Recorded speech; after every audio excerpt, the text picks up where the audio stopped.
नमस्कार, मैं हूं पूजा सिंह। स्वागत है आप सभी का आपके अपने राजपथ और बुलंद आवाज पर। दोस्तों, आज बात करेंगे बीजेपी के उस एजेंडे के बारे में जो एजेंडा इस वक्त उन्होंने पूरे देश में चला रखा है। अब आप सोच रहे होंगे कि कौन सा एजेंडा।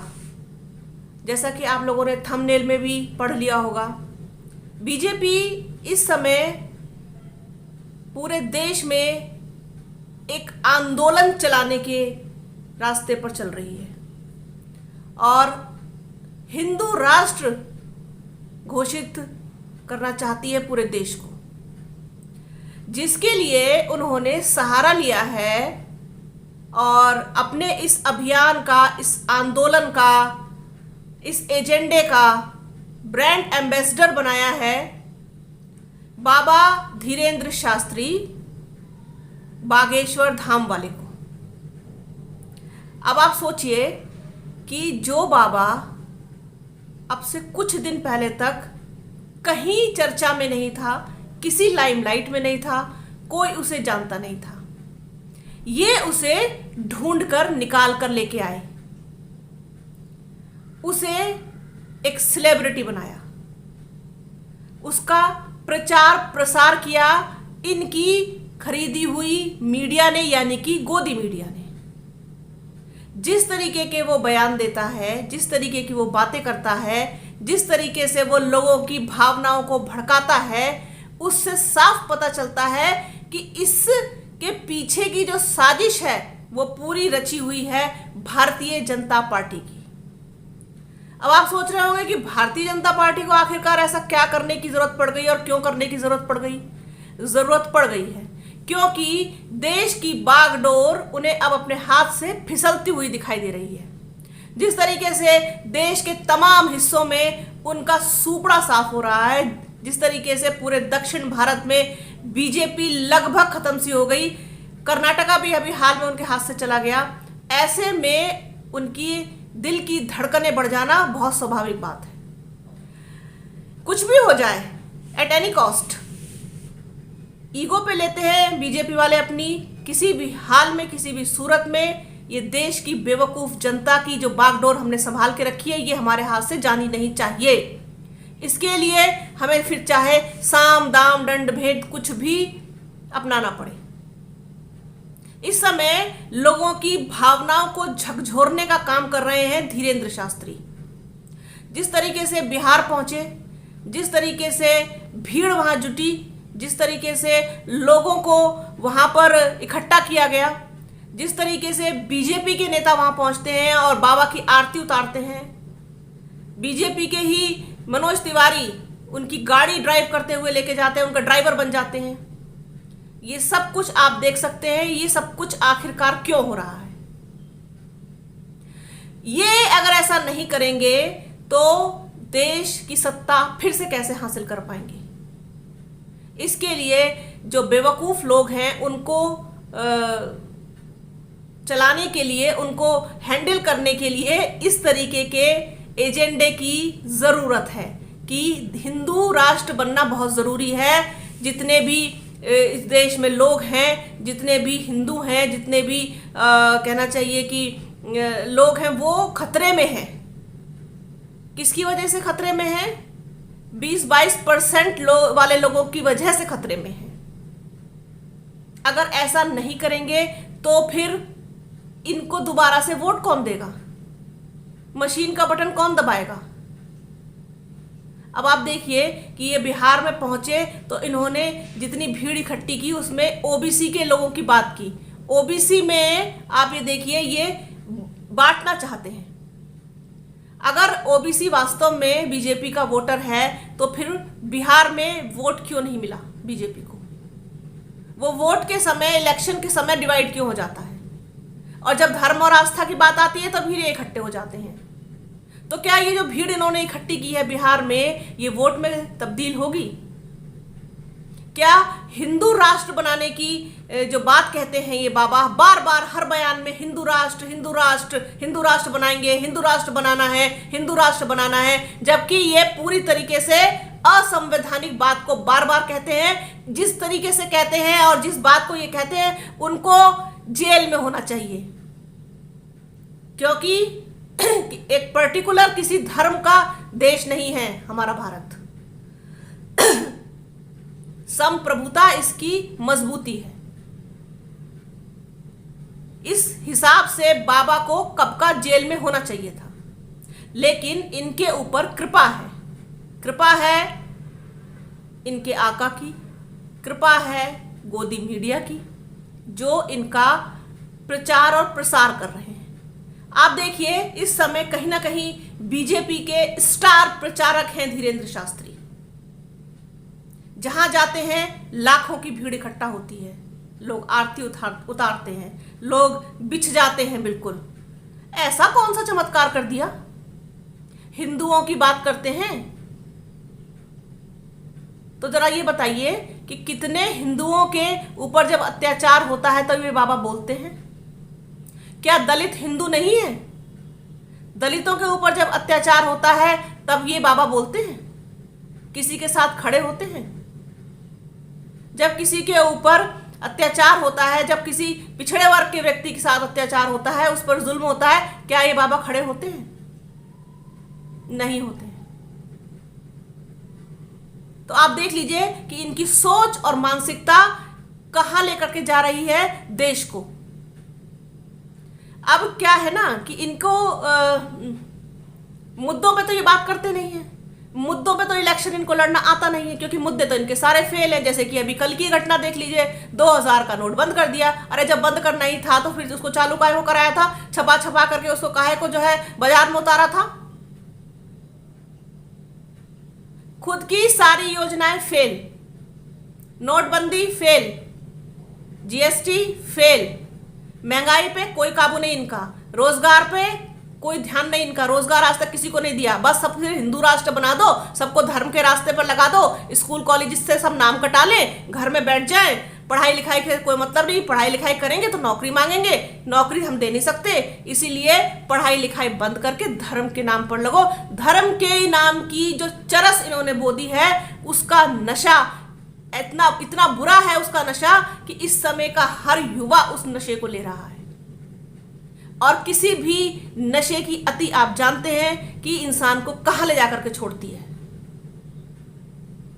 तो हर आदमी को काम से हटा दिया ध्यान, रोजगार से ध्यान हटा दिया, महंगाई से ध्यान हटा दिया, शिक्षा की कोई व्यवस्था नहीं, स्वास्थ्य चिकित्सा सेवाओं की कोई व्यवस्था नहीं, कोई इंतजाम नहीं। बस करना क्या है? देश को हिंदू राष्ट्र बनाना है। देश की इकोनॉमी जाए भाड़ में। नोटबंदी पहले भी कर दी थी, कल फिर नोट बंद कर दिया। पूरी दुनिया में इंडिया का नाम जिस तरीके से ये डुबो रहे हैं, वो उस सबसे कोई मतलब नहीं। बस हिंदू राष्ट्र बनना चाहिए, क्योंकि लोगों की का जो एक सॉफ्ट कॉर्नर है, ये जानते हैं कि लोग ये जो मतलब अज्ञानी लोग हैं, जिनके पास मतलब सोचने समझने की शक्ति नहीं है, जो क्षीण हो चुकी है, जो इन लोगों ने क्षीण कर दी है, उनके ऊपर इनकी इन सब बातों का गहरा असर होता है। खास तौर पर महिलाओं के ऊपर, खास तौर पर उन लोगों के ऊपर जो वास्तव में रोजगार के मारे हुए हैं, जो लोग हालात के मारे हुए हैं, उनके ऊपर बहुत असर होता है कि ये देखिए मोदी जी जो कह रहे हैं सही कह रहे हैं, ये देश हिंदू राष्ट्र है, हिंदुओं का देश है, यहाँ सिर्फ हिंदू ही रहेंगे। इसलिए धीरेंद्र शास्त्री जो कहते हैं वो सही कहते हैं। इलेक्शन इन्हें मुद्दों पर लड़ना नहीं है, इन्हें सिर्फ धर्म के नाम पर सहानुभूति चाहिए। उसके लिए ये किसी भी हद तक जा सकते हैं। 2019 के जब इलेक्शन थे, आपने देखा किस तरीके से पुलवामा अटैक हुआ, पूरे देश की सिंपैथी, उसके बाद सर्जिकल स्ट्राइक हुई, पूरे देश की सिंपैथी इन्होंने गेन कर ली। और उसके बाद धे धड़ाधड़ जो है जिस तरीके से इनका फूल का बटन दबाया, वो आप जानते हैं। उन्होंने इसको फिर ला करके खड़ा कर दिया उस चीज ने। फिर 5 साल तक इन्होंने देश को बर्बाद किया। उसके बाद अब इनको कुछ समझ नहीं आ रहा, कुछ सूझ नहीं रहा। अभी हालांकि वक्त है, देखते रहिए कि क्या कुछ नया और बड़ा लेकर के आते हैं, ये क्या कुछ और करते हैं अपने फायदे के लिए। लेकिन फिलहाल एक चरस जो बो दी है धर्म के नाम की, और उसका ब्रांड एम्बेसडर बना दिया है धीरेन्द्र शास्त्री को। वो आप देखिए कि जिस तरीके से ये सब कुछ हो रहा है, वो ये चाहते हैं कि इसका जो मैसेज जाए लोगों में, मास लेवल तक जाए, और ये मैसेज जाए कि वास्तव में बीजेपी ही है जो हिंदुओं की हितकर है, हिंदुओं के बारे में सोचती है। इसीलिए मोदी जी के रहते, अमित शाह जी के रहते ही ऐसा संभव है कि ये देश हिंदू राष्ट्र बन पाए, अदरवाइज यहाँ पर तो दूसरे लोगों का कब्जा हो जाएगा। ऐसा कह करके ये लोगों को डराते हैं, उनके दिल में, उनके मन में, उनके दिमाग में एक डर पैदा करते हैं, एक वहम पैदा करते हैं। केरला स्टोरी लेकर के आए, फेल हो गए। इससे पहले और तमाम केसेस किए, फेल हो गए, क्योंकि अब कर्नाटका में इनका वो जादू नहीं चल पाया केरला स्टोरी वाला, क्योंकि अब लोगों को भी समझ में आने लगी है इनकी नीयत और इनकी मंशा, इनकी जहनियत, इनके इरादे अब लोगों को समझ में आने लगे हैं। समझ में ये भी आएगा एक ना एक दिन कि जो ये धीरेन्द्र शास्त्री को अपना ब्रांड एम्बेसडर बना करके, स्टार प्रचारक बना करके, और गोदी मीडिया दिन रात इसका महिमा मंडन कर रहा है, और ये खुद उसकी आरती उतार रहे हैं, उसको भगवान बनाने पर तुले हैं, ये कहीं ना कहीं इनके लिए, मैं ऐसा समझती हूं, आप देखिएगा एक दिन ये इनके लिए निगेटिव पॉइंट साबित होगा। यही सब चीजें इनके पतन का कारण भी बनेंगी। समय कितना लगेगा ये मैं नहीं कह सकती, लेकिन ऐसा होगा जरूर। अब आपको एक मजेदार और किस्सा बताती चलूं।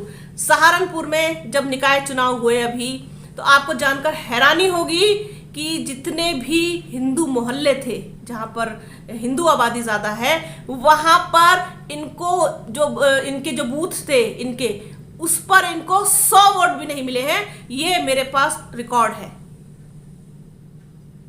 इस पर मैं एक अलग से वीडियो करना चाह रही थी, लेकिन अभी मैं चूंकि बात आई है तो मैं इनकी ये असलियत भी आपको बता दूं कि किस तरीके से लोगों में अब इनकी इमेज जो है वो खराब हो रही है। अपने ही मोहल्लों में इनको वोट नहीं मिल रहा, हिंदू इनको वोट नहीं दे रहा, क्योंकि हिंदू सिर्फ इलेक्शन के नाम पर ही इनको वोट नहीं देता। वो अपनी जाति भी देखता है, अपनी बिरादरी भी देखता है, अपना सब कुछ देखता है वोट देने के टाइम पर। हाँ, धर्म के नाम पर किसी बाबा का प्रवचन सुनने के लिए निकल जाए तो वो एक अलग बात है, क्योंकि हमारे पास रोजगार तो है नहीं है, समय ही समय है, और निठल्ला आदमी और करेगा भी क्या। और वैसे भी जब गली में हाथी निकलता है तो उसे देखने के लिए भीड़ आई जाती है, इसमें इतनी कोई उसकी बात नहीं है।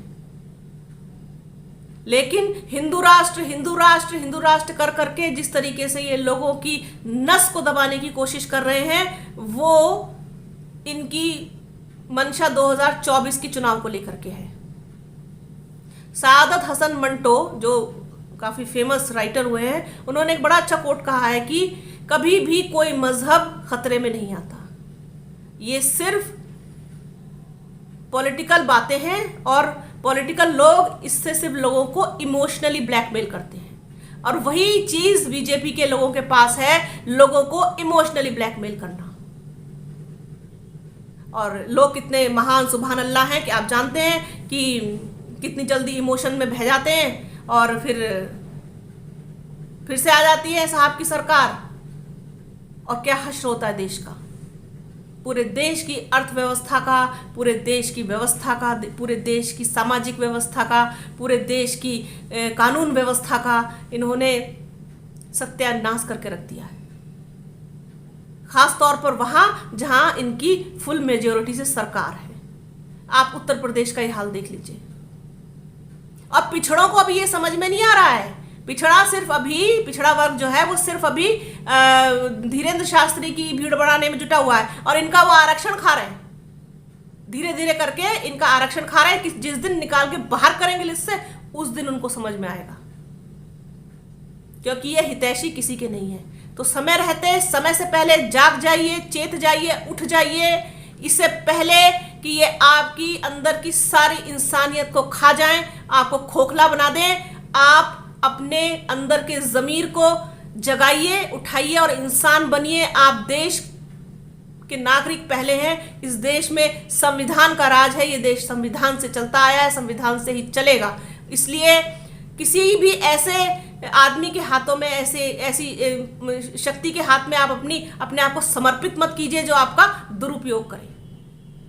इसी तरीके की और तमाम बातें, तमाम चर्चाएं आपके सामने लेकर आती रहूंगी, आपके साथ साझा करती रहूंगी। आप बने रहिए राजपथ और बुलंद आवाज के साथ। हमारे चैनल को लाइक कीजिए, शेयर कीजिए, सब्सक्राइब कीजिए, बेल आइकन भी जरूर दबाइएगा। अपना और अपनों का बहुत ख्याल रखिए। जल्द मिलूंगी आपसे एक नए वीडियो में, एक नए मुद्दे के साथ, एक नई चर्चा में। तब तक के लिए जय हिंद।